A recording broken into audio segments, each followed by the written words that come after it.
बिस्मिल्लाहिर्रहमानिर्रहीम। अस्सलाम वालेकुम। जी साकी आपसे मुखातिब है। आज 14 अगस्त 2020 का दिन है और पूरी कौम अपना 73वां यौम आज़ादी जश्न आज़ादी मिली जोश व जज्बा से मना रही है। तो बतौर मुअल्लिम मुदर्रिस बीइंग ए टीचर मैं एक मैसेज रिकॉर्ड करवाना चाहता हूँ, क्योंकि बदकिस्मती से ड्यू टू कोविड-19 पेंडेमिक जो इस वक्त इस मरतबा 14 अगस्त की स्कूल्स में अक्सर बेशतर स्कूल्स में तकरीबात नहीं हुई। तो बहरहाल ये बुरा वक्त आ जाता है, तो उसमें कोई हर्ज नहीं। हमने जब जश्न आज़ादी मना रहे हैं पूरे जोश व जज्बा से और 72 साल से मनाते आ रहे हैं और इस साल भी हम मना रहे हैं अल्हम्दुलिल्लाह, ऐसी बात नहीं। लेकिन बाज़ औक़ात कहीं कहीं मसाइल हैं छोटे बच्चों के हवाले से, तो मतलब मना कर दिया गया था। तो अब जो आज़ादी हमें मिली है असलाफ़ की कुर्बानियों से और कायद-ए-आज़म मोहम्मद अली जिन्नाह की मुदब्बिराना सलाहियतों और सियासी बसीरत की बदौलत, सरज़मीन हिंदुस्तान के जो लोग थे जो दीवाना वार जलसा जुलूस में आते थे और उनका जो जज्बा था, जोश था, वलवला था, वो आखिरी हदों को छूते हुए अपनी मिराज पर होता था। और उनके जो नारे फलक शिगाफ नारे होते थे, लेकर रहेंगे पाकिस्तान, बनकर रहेगा पाकिस्तान, पाकिस्तान का मतलब क्या, ला इलाहा इल्लल्लाह, यानी इतने फलक शिगाफ नारे जज्बा के साथ थे कि सरज़मीन हिंदुस्तान पर भूचाल बर्पा कर देते थे। और फिर डॉक्टर अल्लामा मोहम्मद इकबाल मर्द कलंदर आशिक रसूल की जो मैनी खेस जज्बा ईमानी से सरशार वजदानी शायरी ने भी उन पर बहुत गहरा असर छोड़ा, और जिसकी वजह से और उन लाखों कुर्बानियों, माओं बहनों बेटियों की असमतें और कुर्बानियों की इवज़ लाखों शुहदा और एक बहुत बड़ी दुनिया की हिजरत पाकिस्तान हमें मिल गया। इसके पस मंज़र में जो कुर्बानियाँ मैं लफ्ज़ों में बयान नहीं कर सकता, क्योंकि ये तारीख़ के औराक में ज़ेब करतास हैं और ये 72 साल से हम बताते चले आ रहे हैं। पाकिस्तान बन गया और अल्हम्दुलिल्लाह आज 2020 में 73 साल बाद हम एक और जश्न आज़ादी मना रहे हैं, जिस तरह से ज़िंदा कौमें अपना शायान शान जश्न आज़ादी मनाते हैं। तो इस हवाले से बीइंग ए टीचर मैं अक्सर व बेशतर छोटे छोटे वीडियो क्लिप जो मेरा एक जज्बा, एम्बिशन और जो जब ओवरफ्लो होता है तो मैं एक वीडियो पैगाम जारी कर देता हूँ। तो आज भी इस हवाले से एक वीडियो पैगाम है कि यह आज़ादी का जश्न मनाने से इस तरह का, जिस तरह हम झंडियाँ बनाकर और बाज़ारों में रैलियाँ निकाल कर तकरीबात करके ये मैसेज तो हम देते हैं कि हमारी जो न्यू जनरेशन है, नई नस्ल आने वाली है, उनको हम पैगाम देते हैं दुनिया को, अक़वाम आलम को, मुस्लिम उम्मा को, कि हम न्यूक्लियर स्टेट हैं और हम अपना किस तरह से जोश व जज्बा और वलवला के साथ भरपूर तरीके से हम अपना जश्न आज़ादी मना रहे हैं। तो क्या हम एक अजीम कौम बन चुके हैं? ये एक सवाल है कि हम अखलाकी तौर पर कहाँ पे खड़े हैं। There is a famine of moral values in our country, ethical decline है। और ये जो अखलाकी पस्ती है, अखलाकी अक़दार का जो मैं यूँ कहता हूँ अलमिया है हमारे यहाँ, इसको लेकर हम आगे बढ़ रहे हैं कि इसको हमने कैसे चेंज करना है, हम अपनी कौम को, कि एक आला अक़दार की हामिल कौम कैसे बन सकती है।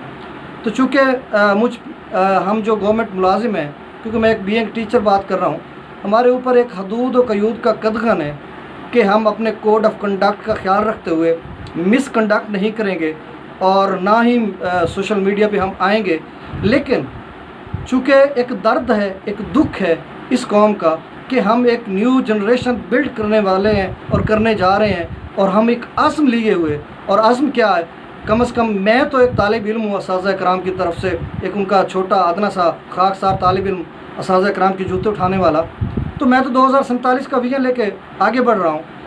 ऐसे में जब हमारा लिटरेसी रेट जस्ट 60% है, तो हमारे ऊपर टीचर्स पे एक और कदगन लगा दिया गया कि जी आप किसी किस्म की आप बात नहीं कर सकते, सोशली नहीं कर सकते, पॉलिटिकल डिस्कशन नहीं कर सकते। तो ये तो जहाँ तक इस हवाले से है, इस पे मैं एक गुजारिश करता हूँ रेस्पेक्टफुली कि अब हम अपने जो हायर अथॉरिटीज़ हैं कि जब तक आप टीचर्स को फ्री हैंड नहीं करेंगे, वो विजन कैसे देगा। मिसाल के तौर पर जब हम अपने बच्चों को बताएंगे कि हम 73 साल से एक ऐसे निज़ाम में पल बढ़ रहे हैं, जवान हो रहे हैं, जहाँ करप्शन, रिश्वत और कोई ऐसा जुर्म, कोई ऐसा जुल्म जो इस कौम की रगो पे में सिरायत नहीं हो चुका, तो जब उसको हम डिस्कस नहीं करेंगे तो फिर हम विजन कैसे देंगे? जब तक मसाइल को एड्रेस नहीं किया जाएगा और इश्यूज़ नहीं बताए जाएंगे तो फिर कौम कैसे बिल्ड होगी? फिर तो आपने ना गूंगा बहरा बना दिया कि बस खामोश रहें और उसके बाद आप किताबें पढ़ाएं। किताबें पढ़ाने के बाद आपका सर, मैं बड़े माजरत 10 बस्ता गुजारिश करता हूँ कि किताबें पढ़ाने से आपका लिटरेसी रेट बढ़ता जाएगा। 60% है, 70 भी हो जाएगा 8-10 साल में, 80 पे, 90 पे, 100% हो जाएगा। कौम नहीं बनेगी। ये जिस तरह से आप बना रहे हैं, एक खानदा कौम बनेगी, विनरी, इनकलाबी, खुददार, बाज़मीर, बाकिरदार, बावकार कौम नहीं बन सकती। उसके लिए क्या करना होगा? उसके लिए आपके जो मुस्तहसन इक़दाम हैं उनको मैं सैल्यूट पेश करता हूँ कि आप लाइसेंसिंग जारी कर रहे हैं, लाइसेंस तमाम टीचर्स को, क्योंकि जो अग्रेरियन है वो भी इधर आ जाते हैं, इंजीनियर्स भी इधर आ जाते हैं और वक्त गुजारो रोज़ी रोटी के लिए। नहीं नहीं नहीं, अगर कौम बिल्ड करनी है तो प्रोफेशनलिज्म हो, प्रोफेशनल लोग आएँ जो अपने पेशा से सिंसियर हों, कमिटेड हों, वो लोग आएँ। और यहाँ पे आपने मतलब सारे लोग इकट्ठे होकर, मैं बसद माजरत क्यों कि हमें ये बहुत सारे चैलेंजेस हैं, इन चैलेंजेस से हमारी जमहूरियत है। हम चूँकि टीचर गैर सियासी होते हैं और सियासत से हमारा ताल्लुक़ नहीं है, चूँकि हमने एक स्टेट, एक रियासत के अंदर रहते हुए उसके आइन और कानून के मुताबिक हमने काम करना है और जो भी बरसर इक़्तिदार हुकूमत है हमने उसके अंडर काम करना है। लेकिन कुछ ऐसे तहफ़्फ़ुज़ात होते हैं कि जिसकी वजह से टीचर्स को बोलना भी पड़ रहा है। अब जैसे मैं अब कहता हूं कि आप क्या करें, एंड में मैं आपको बताता हूं कि जो हमारी राय है, जो चूँकि जिस रूरल एरिया से जिस तरह से हम बिलोंग करते हैं, रहते हैं, और छोटा मोटा सियासी भी हमारा एक छोटा सा उहदा या जनरल कौंसल का रेजिग्नेशन देकर मैं आ गया, तो छोटा सा उहदा है उसको हर बार मैं इसलिए डिस्कस करता हूँ कि वीडियो देखने वाले को हायर अथॉरिटी अगर कोई सुन ले तो वो कहे ये है कौन और कहाँ से, मतलब तो हम समझते हैं कि जो दुख, जो कर्ब है, जो इस कौम को दरपेश चैलेंजेस हैं देहातों में, पसमानदा इलाकों में, तो उस हवाले से आप एक कौम जब बिल्ड करने जा रहे हैं तो उसको विजन दें, और ऐसा विजन दें कि वो विजन जो हमें रियासत मदीना से असहाब सुफ़ा जब दरबार रिसालत से फैज़ हासिल करते थे, मेरे आका करीम अलैहिस्सलातु वस्सलाम जब उनको विजन, उनको जो अल्लाह की वहदानियत का दर्स देते थे, फिर वो जब इलाका जात में जाते थे, फतूहात करते थे। अभी मैं रात को सुन रहा था कि यूएई में जो मशरिक़ वस्ता के सलातीन है, सो कॉल्ड सलातीन उनको मैं कहूँ तो बेजाना होगा, ऐश परस्त, यही है ऐश परस्त। जब इधर हिंदुस्तान में 1556 में ज़हीरुद्दीन बाबर से आए और उनका 1857 में बहादुर शाह ज़फ़र में जो इनका इख्तिताम हुआ, अब वो सलातीन ऐश परस्त वो भी हैं जो इसराइल को एक्सेप्ट कर रहे थे, उनको मतलब उनको तस्लीम कर लिया। अब मुझे इतना दर्द हो रहा था रात को कि सलाहुद्दीन अय्यूबी उठो, कब्र से उठो, जिस बैतुल मक़दस को आपने 1187 में फ़तह किया था, उस बैतुल मक़दस और उन फ़लस्तीन के बच्चों को जिनकी माएँ और बहनें सिसक सिसक बिलक बिलक कर अपने प्यारों से बिछड़ गईं और प्यारे उनसे बिछड़ गए, तो उनका जो जिसका दरिंदा है, जिसके खून में हाथ रंगे हुए हैं मुसलमानों के, उनको तस्लीम किया जा रहा है। बहरहाल एक बहुत बड़ा आलमी एक ज़िमनन बात यहाँ पे आ गई और मैंने बात कर दी। तो अब हमें करना क्या चाहिए? सर, ऑनरेबल शफ़क़त महमूद साहब, आप फेडरल मिनिस्टर ऑफ एजुकेशन हैं, और जनाब हमारे पंजाब के सूबाई मिनिस्टर हैं जो डॉक्टर मुराद राज साहब, मैं 10 बस्ता गुजारिश करता हूँ कि अपनी हदूद और क़यूद में रहते हुए कि सर आप एक तो लाइसेंस जारी करें, दूसरा आप 2 कैडर भी ना बनाएं, एक कैडर बनाएं। जब आपकी प्राइमरी टीचर से लेकर लेक्चरर तक, पीपीएससी के एग्ज़ाम तक आपका क्वालिफ़िकेशन बराबर है, एमएससी एमएड है या बीएड है, तो फिर आप सारों को जो स्कूल की लेवल है, स्कूल लेवल तक आप उनका कैडर एक बनाए, 16 ग्रेड गेस्टेड ग्रेड दे दें। उसके बाद आएंगे जी वो मार्किंग कैसे होगी, इलेक्शन ड्यूटीज़ कैसे होंगी, जब वो एक कैडर, वो जो ये मुमकिनात की दुनिया है, वो उस पर जो हायर अथॉरिटी है उसका भी लाएअमल को तैयार कर लेंगे। तो उसमें फिर उसके बाद ये चीज़ें टीचर्स को और 10 साल के बाद जो आपकी प्रमोशन है, मतलब टीचर्स की प्रमोशन होगी, उस पर पॉलिसी वाज़े कर दें कि जो अपने टेस्ट लिया जाएगा उसके बाद उसको प्रमोट किया जाएगा, क्योंकि वो अपना जो नॉलेज है उसको अपडेट करेगा तो फिर आगे जाएगा। ये भी बहुत सारे इश्यूज़ हैं। उसके बाद ये सारा कुछ करने के बाद, फैसिलिटेशन प्रोवाइड करने के बाद, फिर आप एक बिल पास करें, पंजाब असम्बली में करें कि कोई टीचर की तंजीम नहीं बन सकती कोई। अब बताएं मुझे कि टीचर्स रोड पर जाकर सीना को भी कर रहे हो कि हाय असी भुखे मर गए, हाय मर गए, हाय मर गए। तो ये टीचर मोल्ले इन्नमा बुइस्तु मुअल्लिमा, मेरे आका करीम अलैहिस्सलातु वस्सलाम ने फरमाया कि मुझे मुअल्लिम बनाकर भेजा गया। और वो मुअल्लिम और हमें तफवीज़ करदा जो हमारा जो ज़ाब्ता हयात है, जो दस्तूर हयात है, और हमारा अज़मत और हमारी जो रिफ़त है असाज़ा कराम मुअल्लिम मुदर्रिस की, वो यही है कि आप रोड पे जाके, जब ठीक है कमर तोड़ महंगाई है, हम समझते हैं, अभी तनख्वाह नहीं बढ़ी तो लोग बड़े कर रहे थे गवर्नमेंट को क्रिटिसाइज, यानी किसी भी बुरे वक्त में हौसला ही नहीं है, तो फिर न्यू जनरेशन कैसे बिल्ड होगी। तो मतलब आप असाज़ा कराम की जुमला तंजीम साजी या उनका जो जिस तरह की तंजीमें बनाते हैं उनको बैन किया जाए, कोई टीचर तंजीम ना बनाए, बस वो अपने पेशे से मुंसलिक होकर शबाना रोज़ मेहनत और लगन से ड्यूटी फॉलो कर फ़र्ज़ शनासी से काम करे, तो मैं देखता हूँ फिर कौम बनती है या नहीं बनती। और इसके अलावा ट्रेनिंग का आगाज़ किया जाए, जो कायद की पिछले दिनों ट्रेनिंग्स हुई थी MTs की, ये वो, तो उन्होंने बताया था कि आप जाएंगे क्लस्टर सेंटर्स भी, ये वो प्रोग्राम ख़त्म हो गया। सबसे पहले आप टीचर को विजन दें, उसके बाद और जो आपका करिकुलम है, जैसे कल शफ़क़त महमूद साहब का जो ट्वीट आया हुआ था, उसमें बताया जा रहा था कि मतलब प्राइमरी तक आपका सिलेबस जो है यकसा मयारी निसाब तालीम जो है वो दिया जा रहा है तमाम गवर्नमेंट और प्राइवेट इदारों में। ये मुस्तहसन कदम है, लेकिन इस पे फिर ये भी एक कानून पास किया जाए कि कोई टीचर या कोई सरकारी मुलाजिम प्राइवेट स्कूल में बच्चे को नहीं पढ़ा सकता। अब आप कहा जाएगा जी सिलेबस तो एक है, नहीं, गवर्नमेंट स्कूल में, ताकि उन्हें गवर्नमेंट स्कूल में फैसिलिटेशन प्रोवाइड करने के लिए भी काम करना पड़े और उन्हें पता हो कि हमारे बच्चे गवर्नमेंट स्कूल में पढ़ रहे हैं। अलमिया यहाँ है, चेंज इस मुल्क में आता क्यों नहीं है? क्योंकि मैं एक टीचर हूँ, अब मैं खुल के तो बात कर नहीं सकता, दबे लफ्ज़ों में करता हूँ कि ये जो दस्तूरी अवानों के मकी हैं, बराजमान मसनद हैं, ये जितने लोग हैं ये एलीट क्लास के हैं, अब इनको अशराफिया भी कहते हैं। इन्हीं के लोग बच्चे जब अबॉर्ड जाके पढ़ते हैं और वहाँ से आते हैं, CSS का एग्ज़ाम, चूँकि उनका स्टैंडर्ड और क्वालिफ़िकेशन इतनी हो जाती है, CSS का एग्ज़ाम भी पास कर लेते हैं, PPSC का, और बड़े ओहदों पे ब्यूरोक्रेसी सारे ये बराजमान हो जाते हैं। और फिर एलीट क्लास के जब लोग असम्बलियों पे भी वही बैठेंगे और उनके रिलेटिव रिश्तेदार सारे ब्यूरोक्रेसी में होंगे, तो तब्दीली कैसे आएगी?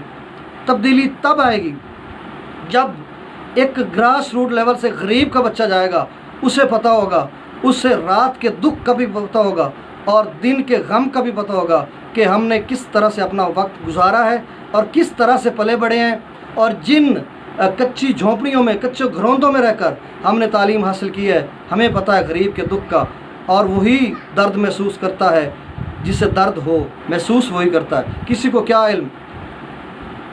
अब जो गवर्नमेंट की पॉलिसीज़ हैं, हम उनको एजुकेशन के हवाले से मैं बात कर रहा हूँ, हम फुली एग्री हैं और मुस्तहसन इक़दाम उठाए जा रहे हैं। मुराद रास डॉक्टर साहब, मैं आपको सलाम पेश करता हूँ, बहुत आप अच्छा, मतलब ई-ट्रांसफ़र के हवाले से आपने बहुत अच्छा काम किया। इसके अलावा सिलेबस के हवाले से करिकुलम जो आपको डिज़ाइन किया जा रहा है वो भी बहुत अच्छा इक़दाम है।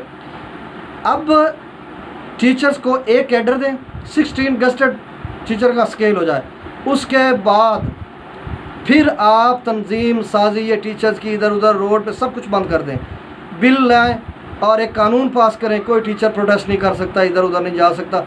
फिर मैं देखता हूँ कि कौम कैसे नहीं बनती। और जब हम बच्चों को विजन देंगे, और दूसरा कदगन जो हम पे है, हाँ, हम अगर अपना मुल्क की जो है, अपने कंट्री की, अपने वतन की सॉलिडारिटी, प्रॉस्पेरिटी, डिग्निटी में अगर हम कोई इशू बने, सिक्योरिटी रिस्क बने, तो गवर्नमेंट स्टैंड ले। जब टीचर सिर्फ अपनी तालीम तक है और हमको थोड़ी सी आज़ादी मिली जाए कि हम बच्चों को विजन दें कि बेटा हमने पाकिस्तान कैसे हासिल किया था, हमारा पाकिस्तान 2 लाख कैसे हुआ था।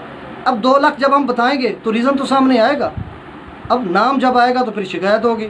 ये चीज़ें हैं कि अब हमको जो चैलेंजेस हैं उनसे हमने निमट कर इस पाकिस्तान को अजीम बनाना है और ऐसा बनाना है कि इस्लामी फलाही रियासत बनाना है। और इंशाल्लाह वो वक्त दूर नहीं। मैं तो स्पीचेस वगैरह लिखता रहता हूँ, जो जैसे मेरा थोड़ा बहुत जज्बा है, कंट्रीब्यूशन है। मैं ना कोई इतना बड़ा टीचर हूँ, एक स्टूडेंट हूँ और असातिज़ा की जूतियाँ उठाने वाला। लेकिन अल्हम्दुलिल्लाह हमारी जो एनरोलमेंट है वो 94% है। अभी भी हमारा 25 million children are not going to school still now. ये भी बहुत बड़ा अलमिया है। और हमारा कम से कम 50 जो मिलियन पीपल हैं, 50 million people are living below the poverty line. ये भी बहुत बड़ा अलमिया है। और वो उनके बच्चे पर स्कूलों में नहीं जाते, जिसकी वजह से 2.5 करोड़ बच्चे स्कूलों में नहीं है। इनरोलमेंट भी बढ़ानी है हमने, स्कूल बच्चों को भी लेके आना है। और इंशाल्लाह 2047 का 27 साल बाद जो हम जश्न आज़ादी मना रहे होंगे, एक ज़िंदा, एक जो एटमी मुल्क होगा, न्यूक्लियर स्टेट का जो अवाम होगी, जो उसकी जमहूर होगा, जो उसकी मिल्लत होगी, जो उसकी कौम होगी, उसकी अज़मत अक़वाम आलम क्या मुस्लिम उम्मा भी मानेगी। और मुस्लिम उम्मा तो मानेगी क्योंकि वो तो हम रिप्रेजेंटेटिव हैं उनके, और अक़वाम आलम भी मानेंगे कि पाकिस्तान एक अजीम मुल्क है। ये तभी मुमकिन है, ये ख्वाब मेरा तभी शर्मिंदा ताबीर होगा जब मैं एक सोने की अंगूठी किसी रोड पर, किसी जगह पर फेंकूँगा और कोई उठाएगा नहीं। यानी हम आला अक़दार की हामिल कौम बन चुके होंगे, ईमानदारी बदरजा उत्तम आ चुकी होगी। कोई उठाएगा तो भी करीबी जो भी पॉइंट, कोई गवर्नमेंट का या रेल पुलिस स्टेशन, यहाँ भी बताएगा कि ये चीज़ मुझे मिली है। ये जापानीज़ की हम टोक्यो की मिसाल देते हैं, और ये मिसाल हमारे पाकिस्तान की आएगी, क्योंकि ये चीज़ें हमें आका अलैहिस्सलातु वस्सलाम ने सारी चीज़ें बता रही हैं। और अब मैं एक शेर डॉक्टर अल्लामा मोहम्मद इकबाल का, कि हुवैदा अपने ज़ख़म पिन्हा करके छोड़ूंगा, हुवैदा आज अपने ज़ख़म पिन्हा करके छोड़ूंगा, लहू रो रो के महफिल को गुलिस्तां करके छोड़ूंगा। और जलाना है मुझे हर शम्अ दिल को सोज़े पिन्हा से, जलाना है हर शम्अ दिल को सोज़े पिन्हा से, तेरी तारीक रातों में चिरागा करके छोड़ूंगा। और इंशाअल्लाह पाकिस्तान एक अजीम मुल्क बनेगा, और हम टीचर्स न्यू जनरेशन को बिल्ड करेंगे, बाकी कुछ नहीं होने वाला। ये माफिया अब ग्रां फरोश जो है वो भी पहली साफ में खड़े होकर इकामत पढ़ता है, और मौलवी बसद माजरत मौलवी साहब चंदा खा के और नाश से बांध के फैज़ आम करता नज़र आता है। और गवर्नमेंट इदारों के बाकी मेरे ऊपर कदगाने मैं नहीं बोल सकता, और बाकियों को मैं क्या बताऊँ, रिश्वत, करप्शन, नाइंसाफ़ी, जुल्म ज़्यादती, हर जुर्म हर जुल्म इस कौम के रगों पे में सिरायत कर चुका है। अब एक ही हल है कि न्यू जनरेशन को जब हम बिल्ड करेंगे ना, तो फिर इसकी मैं एक दलील देता हूँ कि चूँकि टीचर्स जो हैं वो मकतबा फ़िक़्ह मसलक से बाला तार होगा, क्योंकि टीचर का कोई मसलक नहीं है। सिर्फ अल्हम्दुलिल्लाह हम मुसलमान हैं, अल्लाह रब्बुल आलमीन की उल्हियत को, वहदानियत को मानते हैं, और आका अलैहिस्सलातु वस्सलाम को आखिरी नबी, ख़तमुन नबीयीन नबी मानते हैं। सहाबा किराम रज़ियल्लाहु ताला अन्हुम और अहले बैत अलैहिस्सलाम को भी हम अल्हम्दुलिल्लाह उनके फॉलोअर्स हैं, पैरवी करते हैं। हमारा कोई किसी मसलक से ताल्लुक़ नहीं, मसलक से बाला तार होकर हम टीचर्स अकीदा साज नहीं है कि बच्चों के वहाँ पे अकीदे ठीक करें। अकीदा जो अपने पेरेंट्स से लेके आता है वही बच्चों को सलामत। हमने वतनीयत, पाकिस्तानियत, उनके अंदर कौमियत का जज्बा लेके उभरना है, कौम प्रस्ती करनी है, शख्सियत प्रस्ती, मसलक प्रस्ती ये नहीं, सिर्फ कि हमने वतन प्रस्ती करके वतन की वतनीयत उनके अंदर उजागर करनी है कि जब भी कोई मुश्किल आए, वक्त आए, चाहे वो सरहदों पे हो, अंदरूनी बैरूनी खलफशार हों, तो वो सीना सपर होकर डट कर मुकाबला करे। वो अपने जो उनके तारिक बिन ज़ियाद, खालिद बिन वलीद, सलाहुद्दीन अयूबी, टीपू सुल्तान, ये उनके किरदार बने। सैयदना फ़ारूक आज़म, क्या बात, शेर खुदा हैदर करार अलैहिस्सलाम का ये किरदार हों। और फिर मैं देखता हूँ कि ये मुसलमान कौम जो है इसकी, अब तो 56 इस्लामी ममालिक हैं और उनमें कोई इत्फाक नहीं है। अब आहिस्ता आहिस्ता इसराइल को तस्लीम किया जा रहा है, कल हो सकता है सऊदीया भी तस्लीम कर ले, पाकिस्तान की बारी भी आ जाए, और बस अब क्या कहा जा सकता है। तो इस शेर के साथ मैं इजाज़त चाहूँगा, बल्कि मुझे ट्रिब्यूट पेश करना है उनको जो कोरोना, जो हमारा जो ये कोविड-19 था, इस हवाले से हेल्थ केयर की जो फैसिलिटेशन थी, या हमारा जो इम्यून सिस्टम था, जिसकी वजह से हमारे पाकिस्तान में कैजुअलिटीज़ बहुत कम हुई हैं। राउंड अबाउट 3 लाख पीपल जो हैं वो अफेक्टेड हैं, और उनमें से रिकवर भी हो चुके हैं। और मोर देन मेरे ख्याल में कोई 4,000 अल्लाह ना करे इंडिया की बात है, उनके 40,000 है। तो 4,000 के करीब हमारे जो हैं, बल्कि 6,000 के करीब तादाद, एग्जैक्ट तो I don't have exact figure, तो बहरहाल इतनी तादाद तकरीबन बनती है। तो अल्हम्दुलिल्लाह हमारी जो गवर्नमेंट का जो अर्ली जो उनका जो लॉकडाउन था इन्फोर्समेंट किया था, उसके भी है असरा। दूसरा हमारा जो इम्यून सिस्टम है, क़ुव्वत मुदाफ़ियत का निज़ाम, वो भी था। इसके अलावा हमारे जो डॉक्टर, नर्सेस, पैरामेडिक्स और इसके अलावा जितने और भी मुआविनीन थे उनका भी जो किरदार रहा बड़ा मिसाली रहा। मैं उनको ट्रिब्यूट पेश करता हूँ कि अल्हम्दुलिल्लाह हम इस बुरे वक्त से जो things are getting better gradually, आहिस्ता और इंशाल्लाह बहुत जल्द इससे भी हमारा जान छूट जाएगी। और इंशाल्लाह 7 सितंबर को federal minister of education शफ़क़त Mahmood साहब और प्रोविंशियल मिनिस्टर ऑफ एजुकेशन जनाब डॉक्टर मुराद राज साहब भी प्रेस कॉन्फ्रेंस करने जा रहे हैं। तो उसके बाद होपफुली के इंशाल्लाह 15 सितंबर को स्कूल खुल जाएंगे और फिर हम अपने जोश व जज्बा के साथ अपने बच्चों को पढ़ाएंगे। और जहाँ पे हमने 14 मार्च को छोड़ा था वहीं से हम कंटिन्यू करेंगे उसी जोश और जज्बे के साथ। इंशाल्लाह ज़िंदगी बाकी है तो ये तालीम में और ये जो दर्स व तदरीस का सिलसिला है ये चलता रहेगा। बुरे हालात, बुरे वक्त थे, अल्हम्दुलिल्लाह हमने उनका डटकर मुकाबला किया है। और जहान ताज़ा की अफ़कार ताज़ा से है नमूद, जहान ताज़ा की अफ़कार ताज़ा से है नमूद, कि संगो खिस से होते नहीं जहाँ पैदा। खुदी में डूबने वालों के अज़्म व हिम्मत ने, खुदी में डूबने वालों के अज़्म व हिम्मत ने, इस आप जो से किए बहरे बेकरां पैदा। और सरे तकलीद को मग़ज़ तफ़क्कर से जिला देकर, सरे तकलीद को मग़ज़ तफ़क्कर से जिला देकर, चिराग मुर्दा को मेहर दरिख्शां करके छोड़ूंगा। पाकिस्तान जिंदाबाद, पाक फ़ौज पाइंदाबाद।